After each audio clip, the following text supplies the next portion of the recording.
much appreciated. Sean, do you want to put your video on? Afternoon, Jamie. Excellent. Afternoon, Sean. Like any good golf pro, doing this from the back of the shop. Try not to make it that obvious. Thank you, Jamie. Good stuff. Excellent. So, like I said, thanks everyone for joining. We're going to get started now. I just want to do a bit of housekeeping first, just to double check we're not talking to ourselves. So, in the bottom of your Zoom toolbar, there should be a button that says raise your hand. I just want to check that if you can hear me and Sean nice and clearly, if you could click the raise your hand and hit the raise your hand button. Great stuff. Lovely. First job done. And also, secondly, if you can see the opening slide for today's webinar there, can you just again click the raise your hand button to make sure everyone can see what we're going to be sharing? Fantastic. That's great.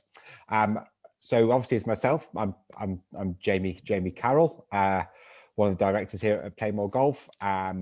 Sean, do you want to quickly introduce yourself? Hi, my name's Sean Bailey, and I'm the club professional at Wirral Golf Club. Excellent. I've got a colleague, Craig, who's on here with us as well. Dare I say, is contingency, just in case Wi-Fi broke down for either myself or Sean. You're not going to stare at an empty screen for half an hour or so. So Craig's on here as well, albeit doesn't need to put his camera on. It's bad enough with myself and Sean, I'm sure. Well, throughout the next probably about half an hour, we're going to keep it, fairly punchy within half an hour. Appreciate everyone's really busy on a Thursday afternoon. We've got two other functions on the bottom of your Zoom toolbar there. One is a Q&A and one is a chat button. Feel free to put any questions about anything at all into the Q&A or into the chat button, whatever's easiest for yourself. And the plan is then at the end of this, a few slides and a bit of information and a conversation with myself and Sean. We're going to go through and answer any questions you've got in the Q&A or chat. Today, like I said, it's not death by PowerPoint. It is just a really casual conversation, probably between Sean and myself. And it would be great for us that at the end of today, if you take one thing that we speak about or discuss, or anything from the Q&A, or any question that someone asks and we give our opinion and answer to, if there's one thing you can take away from today, that'd be great for us. So that's the main aim for today. Nice and relaxed. Feel free to ask any question whatsoever, and we'll pick that up at the end as well. So again, feel free to crack away and leave your details and your question in there. So obviously today, the reason why you're here today is we're talking about 2022 and succeeding at golf clubs and in the golf industry over the next 11 and a half months, shall we say. We're already halfway through January, which is a bit scary. So today we're focusing really on customers, ancillary spend and revenue and income at golf clubs, and some of the statistics that we see from PlayMoreGolf customers at golf clubs across the country. And obviously Sean, who is at the Coalface, one of our partner clubs that we work with, Wirral Golf Club up in the Northwest. Sean's got some really great things at, don't want to, pat yourself too hard on the back there, Sean, but Sean, from my point of view, Sean does some great things, not only with their full membership database and the population, but also with other player types, visitors, golf days, etc. at Wirral Golf Club as well. So Sean does some great things, which we'll talk about. And again, if you can get one or two things from today, then fantastic. If you can get take away more back to your clubs from today, then even better. So if I just flick through the first slide. So what we're going to do today, obviously introductions. Obviously myself and Sean here. We're going to just go through a little bit and just what does 2022 hold for us all. Obviously, I'm going to not say this the COVID word too often, but obviously the last nearly 2 years now has been different in one way or another for absolutely everybody within the golf industry. So what does 2022 look like? What are the potential pitfalls that everyone needs to look at after in any industry, never mind the golf industry? Talk about a bit of ancillary spend and ancillary revenue. Got a few questions for you guys and girls to answer and participate in. What do golfers spend at your golf club? Do you have a way of measuring it? it'd be great if you could share some information on that, but we've got a few bits of highlights that we can talk about there. And then we've got, bit of especially focused on as at PlayMoreGolf for a membership business with golf clubs. Talk about building loyalty from new members, existing members, etc., which isn't necessarily loyalty discounts or anything like that, but added value. How can you do that? And again, Sean will talk about what he does at Wirral Golf Club from that perspective. So just a very quick bit of intro about us at PlayMoreGolf. We're a flexible golf membership business in the main. At over, broadly speaking, 240 golf clubs in the UK. 14,000 members at those golf clubs across the country. Myself, in particular, been involved with organisations like Crown Golf and De Vere Hotels and Q Hotels in the past. And obviously we've got within our business over 25 people in our business. We've got over 150 years specifically in terms of flexible membership from the organisations we've worked with in the past. So we've got I'd like to think we've got we've seen a lot in golf as well as flexible membership and how it should operate at golf clubs. But really, we're not here to talk about us today. Really talk about how we can help and hopefully take a few hints and tips away from to your golf club's reference ancillary spend. I'm going to hand over to you, Sean, if you want to give a bit of information about your golf club. Yeah, sure, Jamie. Thank you. I'm based, as I say, in the northwest of England at Wirral Golf Club, and the golf club changed its name 5 years ago now to come away from known as Wirral Ladies Golf Club. So it was a traditional members golf club and has been for 123 years. But with changing times, the club had to really try to reinvent itself for an ever-changing business model, really. And over a number of years, the club had sort of declined from food and beverages, from reduced green fees, and from advertising online, something that it never had to do. So in 2017, I became the head professional at the golf club, and we tried to look for new ways to engage with the changing market in golf. So we realized that flexi membership was becoming more popular, and could we do something ourselves? But that takes a lot of time and a lot of effort. So what we decided to do was to invest into joining PlayMoreGolf in 2017 as our lifestyle membership, and to try to readdress our age demographics really at the golf club, and put a filter really in place, to a pipeline, if you will, to get new members in at a younger age really at that point. And for the last 5 years, it's proved quite successful for us across there. And that's a very brief overview of the golf club moving from a traditional golf club into the modern day golf club, which is looking more online based in the way that we engage with our members and potential visitors in golf societies, from Facebook to Twitter to Instagram, which most golf clubs, have had to very quickly adapt to really from there. Excellent. And correct me if I'm wrong with this, Sean, but a fact was why Wirral Golf Club was obviously founded at that date was because of Hoylake and Royal Liverpool Golf Club, and something about ladies not being able to play golf there, and that hence the golf club was formed. Is that right? Yeah, pretty quickly. If nobody knows the history, Royal Liverpool in 1894 was getting pestered by ladies who wanted to play golf, and obviously it was a very different world back then, and they decided that they did not want any lady members, so they travelled 7 miles away from Hoylake, Royal Liverpool, bought a plot of land up here in Oxton, and then asked the ladies to go and play there, and never bothered them again. And 127 years later, the world is thankfully a very different place to go on. But that was the original history of Wirral Ladies and now Wirral Golf Club since 2017. So Sean, if the guys and ladies on the call who are watching this today, if they don't get any value from what we're about to talk about, that's a fact that probably they've never heard of before. why Wirral Golf Club is in business nowadays. So why it exists. Exactly. Let's start off on the right foot. Excellent. So, great. Okay, thanks, Jamie. Cool.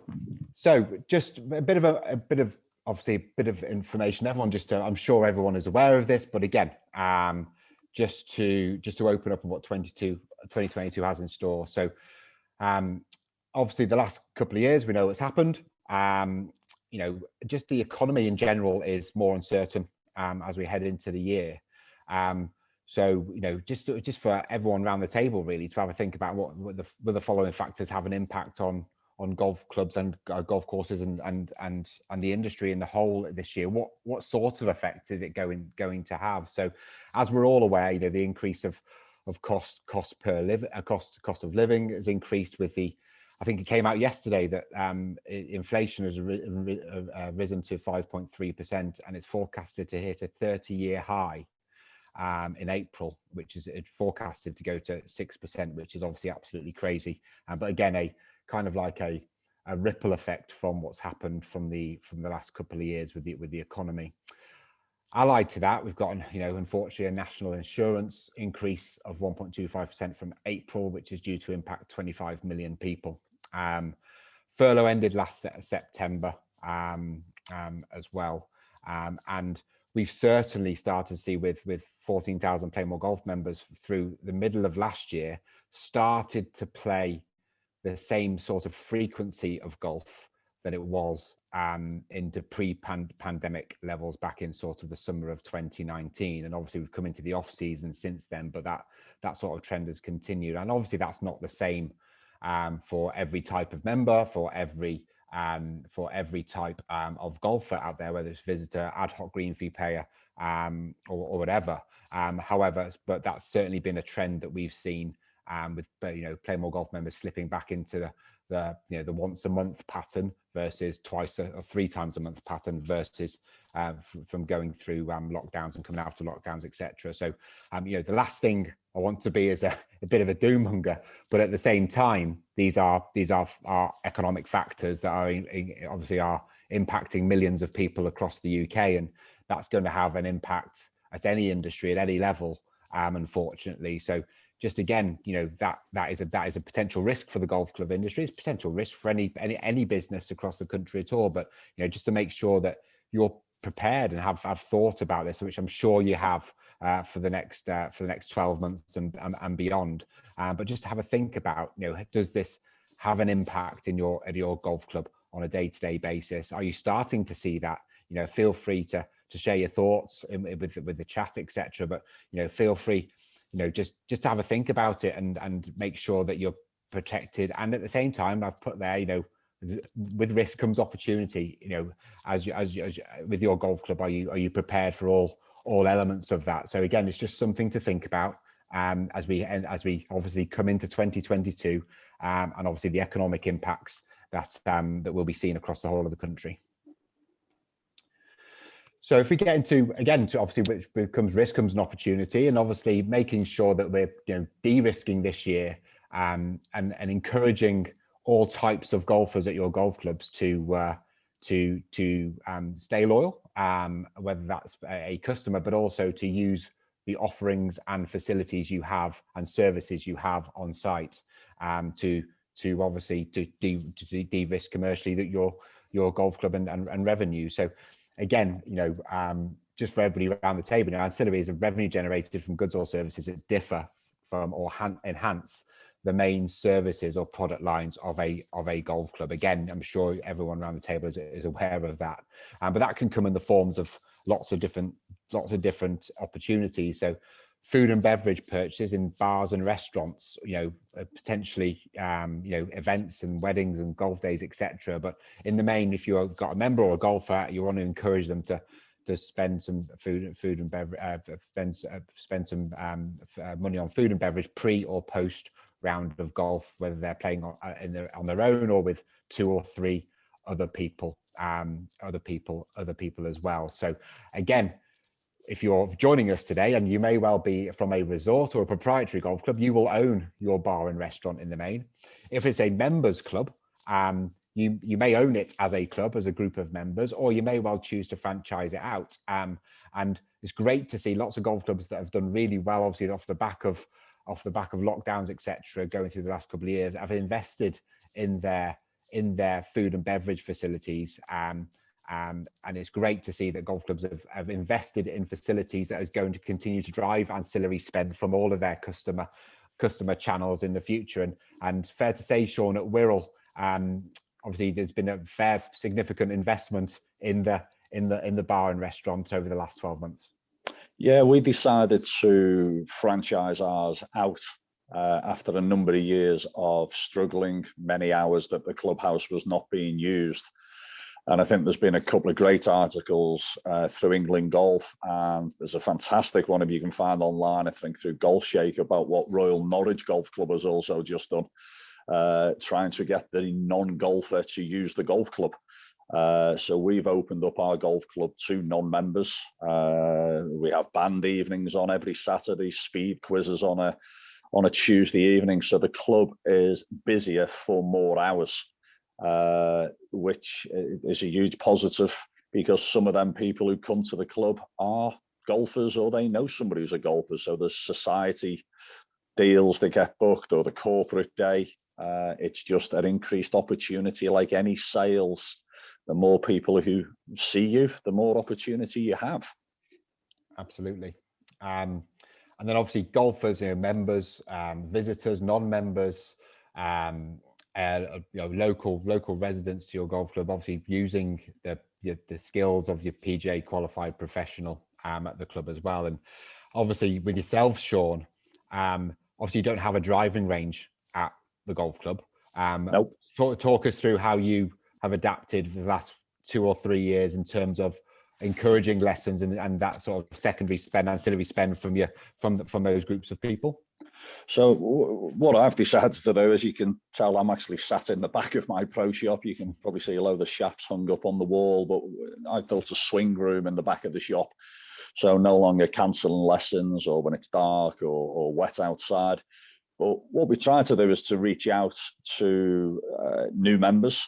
So anybody who joins the golf club at any level of member, they will get a free 15-minute swing check, if you will, or just grip check. So we get to see them. A lot of new members, sometimes if it's their first experience of a golf club, don't really understand what we do as a PGA Pro.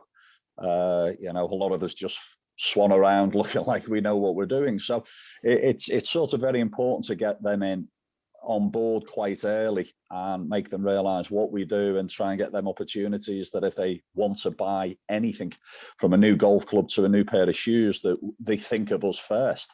So that first impression is very important for us. So we do send a welcome message to every new member that joins the golf club. And probably when I say we, I mean me, because it comes directly from me, because it matters to me that I get to see them and get to know them on a personal level, and start to bring up some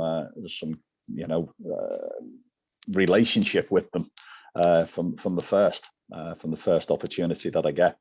And some Facebook offers as well, Jamie. What we've done on there as well is, particularly if you like to share a page or share an offer that we've got, you could win a 4-ball. And that's not just a 4-ball on the golf club. You could win a 4-ball to play at Pebble Beach, because part of our back room at the golf club is a simulator. So it kind of captures the imagination. We just don't tell them it's a 4-ball on a simulator when we just advertise Pebble Beach. It looks more glamorous than it actually is. Flight's not included. Flight's definitely not included, or duty free. Good stuff. Excellent. How long have you had your simulator at the golf club now for yourself? Back end of 2017, so all within the first 6 months of me joining, actually, the golf club, we got straight to work and realised that there was an opportunity there.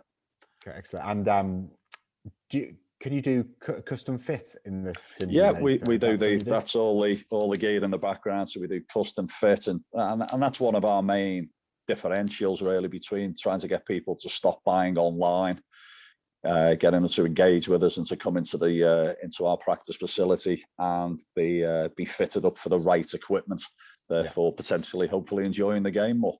Excellent. So that comes on to the next couple of points there in terms of obviously a golfer or a golf member in this case, but buying their golf clubs from their PGA Pro, from their golf shop. Obviously that doesn't happen. Sometimes we all love it to happen organically, but with the competitive place that is now, like you mentioned there, Sean, with the competitive place it is, it's just not, obviously going back 20 years ago, broadly speaking, if you were going to buy a set of golf club, you go into your golf club where you're a member and buy your clubs, wouldn't you? And that's changed over that period of time. I think at that point, Jamie, I think you're exactly right. The traditional member knew that the PGA Pro stocked the shop. It was their shop. And what I've discovered over the last number of years is a lot of new golfers, new members, didn't realize that was at my risk. That was my shop. They just thought I managed it for the club. And, it didn't really matter if they went somewhere else or clicked that button online and just purchase somewhere else. So, really trying to build up that relationship quite early and help them understand, the value of coming to the PGA Pro. And everyone knows, especially with purchase any hardware items, whether that's golf clubs, GPS, electric trolleys, etc. There's not huge significant margin in those purchases, but for the pro, is there? That's hence the big online retailers. Obviously they've buy in bulk, brought very crudely, buy in bulk and cut low on prices, and that is. That's the market you're having to try to convince, and obviously you have to put some effort into your membership base to encourage them to use yourself on that base. And it doesn't, like we said, versus 20, 30 years ago, it doesn't happen. It's great. It would be lovely, wouldn't it, if every member just thought, I need you 3 wood, I'll go to Sean and get it, but that doesn't happen without a bit of effort from yourself. And I think part of that, what I decided to do 3 seasons ago, was if you won a club competition, as well as winning whatever vouchers you won for that, I also gave you a 2-ball to play golf on the simulator. But if you finish last in the same competition, I give you a 15-minute swing check. But then they get to see the room. It's all right emailing the members every single week as a newsletter, as information. But until they see it, until they experience it, sometimes it's just quite hard to imagine what actually goes on in this back room. So more and more, you just try and get people into the room and showcase. Great stuff. So it's just a question again to everyone who's here today. It's just how do you measure the ancillary spend for each different golfer type? Do you know how much on average your members spend each visit to you every time they play golf, and then conversely, how much they spend with you on an annual basis? If you can do that for there's obviously some great management software pieces out there in terms of making sure retailing correctly in the golf shop, and there should be a great way of being able to view that. So I would just ask the question. I would really encourage everyone to do that, to have a really good idea of which different player type is worth more in terms of ancillary spend on that basis. It gives you a really good starting point to say then, okay, what is my strategy and plan going to be moving forward for each different type of golfer or customer that comes through my door, and how much they spend, and what you can do and to encourage that. So it's a real worthwhile bit of work to do from that perspective. It's something we did going back a few months ago to really gather. Obviously we're not Sean Bailey in the golf shop of every single golf club, but we obviously really keen to understand our behaviors of PlayMoreGolf members across the country. So a few stats to be taken from a spread. We had 14,000 members, and just shy of 10% of them got back to us to give us more information, inside information about their behavior. So it was a real eye-opener that 84% of members on average spend £10 in the golf shop alone pre-round. So that's obviously an average number. That could be entertaining a couple of friends. It could be 4 bottles of drink and 4 Mars bars. It could be a golf glove. It could be a packet of golf balls. But again, it's that ancillary revenue from those customers. And to give you an example, obviously we target 14,000 PlayMoreGolf members are the more infrequent golfer. These are people that fit alongside and a golf club's other membership categories, like Sean alluded to earlier. So they are infrequent golfers, but obviously from a revenue point of view from the club, are contracted revenue as soon as they join and renew. So really important that they only play somewhere between, on average, 8 and 12 rounds of golf per year. So obviously this is not, I'd love to say to Sean that this is 4 times per week, £40 per person per week on that basis, but they don't play as often as full members for obvious reasons. But again, £10 pre-round was a bit of an eye opener of a number, to be honest, because before we did this survey, we thought it'd be less. Got to be totally honest. We thought it would be less. Members, our PlayMoreGolf members on average spend £12 per round on food and drink in the bar and restaurant. That could be a bacon roll and a coffee before they go out, and a sandwich and a pint or a glass of Coke when they come back post round as well. But again, that was more than we thought it was going to be. So again, that was really interesting number to be able to see that the ancillary spend from those members. And again, a really eye-opening number was 1 in 5 members spend on average £197 per year with their PGA Professional, upgrading hardware items. So that's clubs, GPS, trolleys, etc. Those hardware items, of which obviously, as we spoke about earlier, not significant high margin in all of those items. Probably more, Sean, you know better. It's probably more margin in a GPS device or a trolley than a set of irons. But still, really encouraged to see our PlayMoreGolf members spending with their PGA Professional. And we'll come on to, and obviously Sean's touched on it already, how that comes about, because again, I'd love to have that to happen organically, but there's some processes in place that certain golf clubs and especially people like Sean, the face of the club, and PGA Professional, being able to help encourage that for everyone's benefit.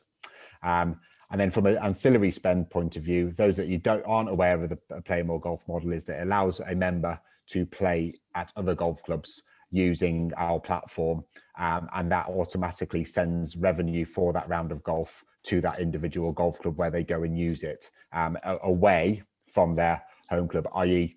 a guy who's joined the Wirral Golf Club yesterday, but they can go and play at Eastham Lodge. It's 5 miles down the road, and Eastham Lodge would receive money for that. So over 70% of PlayMoreGolf members use some of their points, their membership, to play at other golf clubs across the country. So again, that obviously that's additional ancillary revenue from being on the PlayMoreGolf platform for all those different golf clubs, and drives that revenue. And then obviously there's more ancillary income on top of that, with the £10 in the golf shop, as well as £12 per round on food and beverage as well. So again, a bit of a question for everybody: how do you encourage members in this particular player type to use the services on offer at your club? We've all heard, crikey, I've worked at golf clubs and heard about golf clubs in the past where you get, I don't know, a group of 5 or 4 or 8 seniors on a Monday morning playing golf and disappearing down the cafe down the road after the game of golf because they don't want to use the golf club. There's obviously an issue there for them not to be able to do that. And what is that? But it's obviously trying to invert that and flip that round and encourage people to go, not only use the golf club for their round of golf, but go up on a Friday night. Why not do that with your family, etc. And I know obviously, Sean, you touched base on that earlier in terms of the facility and sort of encouraging. It's to be fair, a bit of a shift in mentality and culture of the club, if you like, but encouraging, because you've got local residents, encouraging people to use the bar and restaurant at the right time as a social instead of just being golfers. Yeah, I think that is the shift, and unfortunately, it's a very bumpy road towards that as well, Jamie. It's not a smooth passage, because members are just used to seeing fellow members in their clubhouse, and which is lovely on comp days and great on other days. However, there's just not enough people using the clubhouse on a regular basis. So you've got to go out to the local community and get these people into your clubhouse and spend them money. Yeah, at the end of this, guys, there's my contact details and Sean's contact details. And if any of anyone here today is from a members club looking to do something similar, I know Sean will be more than happy to have a conversation if you want to pick Sean's brains in terms of how the club went through that. Obviously, it's not necessarily ancillary spend related from your golfers; it's something totally different. But again, it certainly has benefited the golf club. And from my point of view, visiting Sean and we're all over the period of 4 or 5 years, it's improved significantly since back in 2017 to what it is today, and the atmosphere of the club is fantastic, and you can't help but enjoy yourself. And at the end of the day, let's face it, golf is a leisure activity for customers, isn't it? We are battling to get airtime with people who want to go cycling, want to go to the gym, especially now. You can go and do that now post-COVID. I say post-COVID, you know what I mean?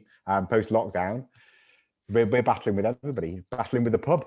We're battling with leisure centres, we're battling with swimming pools, etc., people going out on a Friday night. So anything that we can and encourage people to enjoy their leisure, and people want to enjoy it at the end of the day. All of those different activities people enjoy, and we want people to enjoy and be comfortable in that environment. And the golf club we're all with Sean and the guys there has significantly improved, so much so that between Christmas and New Year I wanted to take my group of mates up for a game of golf. We're going to and have a few drinks afterwards, because it's just a nice fun atmosphere, albeit the rain put a scupper to that, didn't it, Sean? But anyway, certainly did. We can't guarantee everything. So we've touched base on this, but in terms of encouraging people customers to use the golf club, and we'll speak to Sean again very shortly. It's about building that loyalty and relationship and rapport, so it's a good regular source of secondary spend. Like we said, it's not, unfortunately nowadays, it's not organic that somebody joins a golf club as a member of a golf club and automatically goes and buys from the Head Pro. We'd love that all to be the case, so it stays within the club, and professionals around the country continue to be even more successful than they are already. However, it doesn't happen a lot of the time organically, and there needs to be a process to be able to encourage that. And Sean will speak shortly about building that rapport, building that trust. What mechanics can you put in place to encourage somebody from day one, or even beforehand, before they join your golf club, to stay loyal and use the facilities and skills and services of the golf club, wherever that ancillary spend and revenue could be generated. We're going to focus on building loyalty with members, but again, have a look at, you will know at your golf club how many rounds of golf your members play. Obviously, hopefully, or you can take it away now to see what get a good idea of what their ancillary spend is, so you can do a really good calculation of different player types and what they're worth from an ancillary income point of view for the club. Just a really good exercise to be aware of. But why is it important to build loyalty with members? I mean, in particular, new members. Why is it important? You're not talking, obviously as soon as someone joins, with thinking about renewal the following year, and that's obviously the outcome of loyalty and service and enjoyment over there, and how often they use their membership type. Obviously there's referral opportunities, but building that rapport and relationship is a key, and giving that member a key sense of belonging starts realistically with the face of a golf club, which is the likes of Sean and other PGA pros across the whole of the country. And obviously the secretaries, the general managers, not saying they aren't also the face of golf clubs and owners of clubs as well in certain circumstances, and obviously boards, committees, chairmen. But I dread to think how long a PGA pro in the golf season, if we're talking mainly from April, when hopefully the sun shines, April through to the end of September, I dread to think how many hours a week, Sean, you're at the golf club. We've had many a conversation of lesson requests coming in a short period, and saying yes, just saying yes, and not turning it down because you don't know if that person's going to come back to you. Yeah, I think you've touched on a very valid point. It is a team effort, although I've been asked to come along to say a few words today. Also, I have a very good relationship with my club manager, from the Greens chairman to the chairman of the golf club to the incoming captains. It is really a concerted effort across all of us to be singing from the same hymn sheet. I know it's a bit of a cliche, but we want you to get a great experience, whether you get to see me on that day or whether you see my club manager, Sharon, via an email or through a phone conversation or just in the clubhouse. So I think it's making sure that, people have choice these days as well. When I first came into golf, it was an interview, your name was up on a board for 2 weeks. Did I get into the clubhouse or did I join the club? There was waiting lists, for the large majority of golf clubs. This is no longer the case. We're all very, very keen to get members. So what's going to make you stand out in that very competitive crowd to make sure that they choose you when they're thinking about joining a club and spending their leisure pound, which, as previously mentioned, is getting a little bit tight to squeeze, particularly post lockdowns over the last 2 years. So yeah, very important that it is a concerted team effort at your facility. Great stuff. And then that just goes into building that loyalty happens from realistically from day one, but transparency it starts before that, before someone joins a golf club, because they will know you. Someone doesn't join a golf club without knowing the golf club or even the golf course potentially. So I'm going to highlight Sean here, but he has a really, really robust, seamless way of inducting new members. And that's not only PlayMoreGolf members, it's members of any type, 7-day, 5-day, senior, lady, junior, intermediate, whatever it may well be. It happens for every new member. And like I said there, the process starts before member registration is completed. And obviously we have a seamless way of joining people up online with every golf club we work with. So probably even more so, and Sean highlighted this with you today, it's even more so for the members that we generate together to play those 8 or 12 rounds of golf per year. Even more important for this new member induction process. So in the second step is when someone joins, that Sean, you drop them a message or give every single new member a call for a welcome. I would call that a new member service call. But again, why do you find that as important, Sean? Well, straight away, I'd usually send them a text message if I could, or an email. It's the same. But we make sure it's personalised, so it's got their name at the top as well. It's not just hi and then blank. It's, hi John, hi Jean, or whoever's joined the golf club. And it's just to reach out to think that we're their first port of call regarding anything to do with golf. And not all of that is direct business. It could just be simple. How do I use the app? How do I use the BRS app? Or how do I use How Did I Do? Or how did I use something at the club? So making sure that we are their first port of call for any information to do with golf, and not afraid to ask. And through that, we've set up a WhatsApp group for our members. Been a bit controversial over the last couple of years, making sure there's no football banter on there. We've had a few who've been suspended for a week for reveling in a local derby win, should we say. But it's just a really good way for when a new member joins, they can just post on there, hi, my name's Dave. I'd love to have a round on Tuesday morning. Is anybody playing golf? And suddenly he's got 5, 6, 7 people wanting to play golf with him, if not that Tuesday, the following Tuesday, if that's their preferred playing day. So it's just a way really to get people to know one another as quickly as possible so they feel into the club straight away. Yeah, definitely. And then Sean spoke earlier about the simulator and custom fit and giving lessons in that without the facility of a driving range. So every new member is invited into the club to have a complimentary swing and grip check. And that sounds simple, doesn't it? But it's just 15 minutes of Sean's time. And some people might say, 15 minutes, that's costing me 15, 20 quid or whatever it may well be. But at the same time, that's somebody who does not have a previous relationship with Sean or the pro at the club.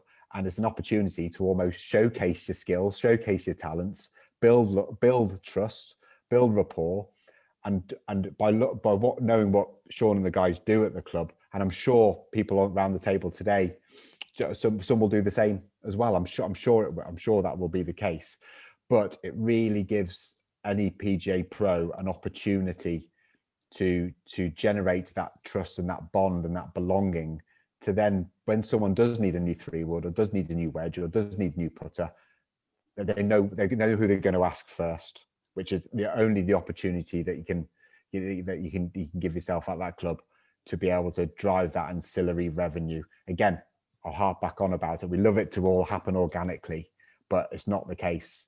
So Sean, that 15 minutes, I suspect, is really, really important for you, I'd imagine, just for, obviously you're looking to get something out the back of that by building that trust and rapport, but obviously it helps the club as well, and it's a great bit of service for the customer. Just that 15 minutes can make a huge difference.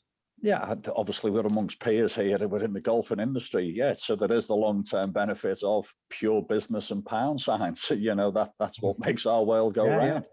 And we are after that leisure pound, as we've said, which is a little bit harder to get hold of these days. So we do have to go that extra mile just to give a little, particularly at the start.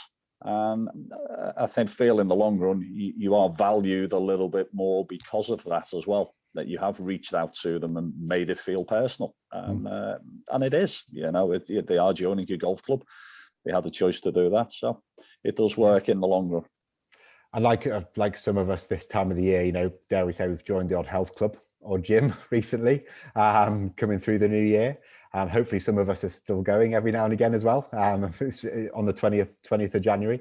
But it's exactly the same. If you join any health club or leisure club, they will book you in for an induction, which happens to be with a personal trainer, normally within the first week, or a good leisure club should, to get you using it, get you comfortable in the environment that you've just joined. Because a golf club or a leisure club can be intimidating. If you're going there or joining it for the first time in any way, shape or form. But to be able to then, you know, that personal trainer has got you for 15, 20 minutes to talk about your goals, your requirements, what you're looking to get out. Sean will look at what you're looking at, get out your golf game, what's your bad shot, you know, similar conversation, albeit at a different topic joining a gym. But absolutely, they're recommending that you may well buy a series of 3 discounted personal training sessions for February. Likewise, you know, you've got a captive audience for that 15, 20 minutes to encourage your skills to be able to improve their game. And let's face it, you know, obviously we're all enjoying our game of golf. It's always a little bit more enjoyable when we play better, isn't it? It always is, albeit the company obviously makes a huge impact as well. But if we've got a good company and we happen to play nicely, we hugely enjoy it. And then when someone meets Sean or someone at the club, they leave with a personalized welcome pack. So they have that initial contact, but then obviously a contact to go from that. And this is another opportunity to encourage and drive ancillary spend and income for your golf club. So the next bit of information and the final bit of information is just talking about what can be used in a new member welcome pack. This is obviously to drive loyalty.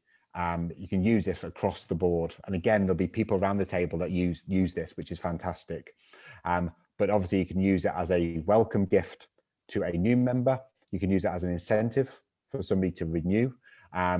It is the opportunity is to add value to a customer, to make them feel even more valued than what they are and exclusive. But at the same time, it absolutely encourages a contact with different areas of your golf club to encourage them to then come back and use that even more and drive that ancillary income. It does numerous elements. So obviously the basics of bag tag card, welcome letter from the chairman, welcome letter from the pro, the club manager, the owner, whatever that may well be. But then, you know, to include in that pack, the only real cost of this is producing the mechanism of how they redeem it, because there's only upside from doing something similar to this. So something like £10 off to spend in the golf shop, and you might think, oh, Jamie's being a bit controversial with that because he's already spoke about not being much margin in certain items with the golf shop. But base that on a minimum spend. So make sure that it's not costing you. But you could say it doesn't include hardware, it doesn't include golf clubs, whatever it may well be, that obviously the margin is really small. But if I'm going to spend 30, 40 quid in the golf shop as a member, I'm valued, I can use this. But you know what? Next time I need an item, I may well come back to the same place. It gives you an opportunity. It's a discount on a series of golf lessons off the back of that swing check. You know, going from a complimentary 15 minutes, instead of going to £50 per hour, let's say the next three, buy three in bulk, and it's £40 and it's £120 for three, whatever it may well be. Again, most pros will absolutely do that, but get them halfway there to obviously longer term as well on that basis. Bring some guest passes, again, really prevalent in the health club industry. You can bring some guests for free. Again, they can be very simple. They could exclude Saturday and Sunday mornings. We all know, you know, for example, PlayMoreGolf members, 72% of their golf is played at midweek after 1 o'clock in the golf season. But we all know I call them full fat 7-day members want to play on Saturday and Sunday mornings, which, let's face it, even pre-pandemic, you have not got a problem in selling those tee times, because there's always going to be demand for those peak tee times. But exclude those tee times and bring guests for free. When they come into the golf shop, data capture them. They could be an extra referral membership, member referral that potentially comes from that, or next green fee, or who knows, might bring a little golf group of 8 or 10 friends along on a cold November Tuesday. Unless we do it, we just don't know the result and the upside from it. Other ideas: 2-for-1 Sunday lunch in the bar and restaurant, complimentary bottle of wine if you spend over a set amount, 50% off a buggy hire if you've got buggies. If you've got a driving range, complimentary bucket of balls. You know, there's lots of different driving ranges that come into competition as well. Do I want to go and use the one at my home club? Do I want to go and use an independent one 2 miles down the road between me and my mate? There's just about building that contact and encouraging them to use all of the facilities you have to offer somebody as soon as you possibly can, because they're more likely to stay loyal and use that in the future to drive that ancillary spend. Lots of golf clubs have fantastic partnerships with local businesses. Is that, you know, 50% off theatre tickets on a Friday night, whatever it may well be. Really encourage a complimentary test drive at the local BMW garage, whatever it is. There's absolute great commercial partnerships every golf club, you know, can build locally. We at PlayMoreGolf, we have every member has access to a platform called More Benefits, and we've built, you know, relationships with national-wide businesses that PlayMoreGolf members can get discounts, whether that's the International Hotel Group with Holiday Inns, etc., whether it's Beer 52, whether it's golfbreaks.com. There's benefits of that, but that doesn't stop golf clubs doing it for any different type of membership category they've got, to be able to add more value and differentiate themselves from the competition. So what added value could you provide at your golf clubs for your members? You know, something to think about. It's not something you do already, and I can stress this is not meant to cost the golf club anything. There's only upside off the back of it. Excellent. Before we get into the Q&A, Sean, anything else to add? Yeah, just a very quirky one that we did last year. Previously, we give out a free 4-ball to any golf society that was booked in that had 24 players or more. And that was a thank you for booking at the golf club, and it become a sort of tradition. So last year we decided to drop that, and we give them, it was their choice, we give them a voucher to make one of their members of their golf society a member of our golf club for a month for free. Yeah, that person doesn't come on their own. They bring a friend because they don't know anybody at the golf club. But we actually gained 8 members last year through that scheme. And that's, you know, 8 full playing members just paying over £1,000 each because they live local, they like the golf course. But even in that month that they were playing for free, they may have brought some people down with them who were still paying a green fee. And then we got some extra money anyway. So it was just a different way to test the water. Yeah. Instead of the traditional 4-ball, we'll turn up, play golf, and go home. Yeah, absolutely. It's just testing things, isn't it? Yeah. It's setting it up comfortable, knowing what you're doing, and then giving it a go for a fair, and then obviously measuring the results, which is absolutely paramount important. But I think that's the support from our management committee, our finance committee, to be able to see the idea that we thought we could give it a go. And if it works, great. If it doesn't, well, you know, you're not going to be giving your P45 because it didn't work. You know, we've got to try things, and not everything we try does work.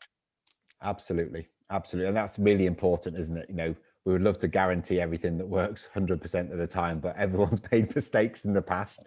But it's about doing something, measuring it and seeing the outcome, and then deciding if you want to do more of it or stop. Again, it sounds simple, but you know, that measurement element is obviously really important, isn't it? So great. It's great to see you've had a few questions here. So I'm just going to go through them here. I've just put, you've seen enough of myself and Sean's face, I'm sure, for 45 minutes, but there's another picture of us there, and also our contact details. So if you want to speak to us about anything, you know, pick up the phone to myself, pick up the phone to Sean. Obviously, Sean's heavily involved in the golf club there and have gone through significant change, something you might be looking to implement at your golf club. Anything related, any questions at all, doesn't have to be about PlayMoreGolf, could be literally about anything. I live in Liverpool. If you want to know good places to go for dinner in Liverpool, you can call me about that. If you want to, drop me an email. So literally anything at all, feel free to get in touch. So just going through a few questions here. So Andy Fairbairn, thanks. Will the slide pack be issued post the event? So yes, so we will be issuing a recording of this. We've recorded it. So we'll be, a member of our team will be in contact over the next 24 hours to send you the link. You can then rewatch that. You can then also share that with any people at your golf club or anybody in your business internally. So that'll be across with you shortly.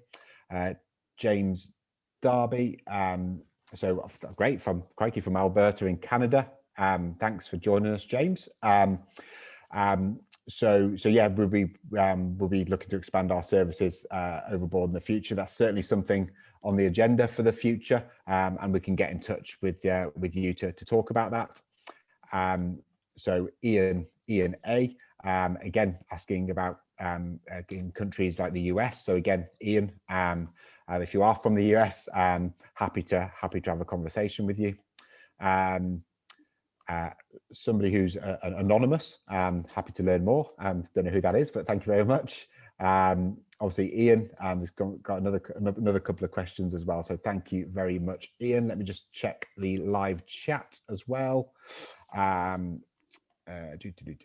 think we are all okay there. But if anybody else has got any questions now, speak up or forever hold your peace. 2 seconds. Let me check the chat. No, I think we're all good there. Great stuff. Oh, cool. So again, contact details are there. Oh, there's a chat question just come through. Ian, thank you, Ian. Please, you found it informative. No problem. Hopefully, again, the idea from today is that obviously myself and Sean having a conversation, sharing a bit of information, is literally, if you've taken away at least one thing from today to have a think about, then job done from our point of view. Happy to help in some small way, ready for 2022. Again, feel free to reach out and get in contact with us, and obviously a member of the PlayMoreGolf team will be in touch to send out a copy of the recording of this for you to share with anybody that you want to. Just want to say thank you to you, Sean, for giving up your time. Excellent, pleasure, Jamie. Much appreciated. I'll have to probably end up buying you lunch at some time in the next couple of months to say thank you. So, but really appreciate your time, Sean. I know you're really busy at the club, so really appreciate you joining us. Thanks, everybody. Hope you enjoyed it. And I say my contact details, just to reiterate what Jamie said, please don't hesitate to contact me if I can help you or assist you in anything. Great. Thank you. Thanks, guys. Thank you, everyone. Speak soon. Bye-bye.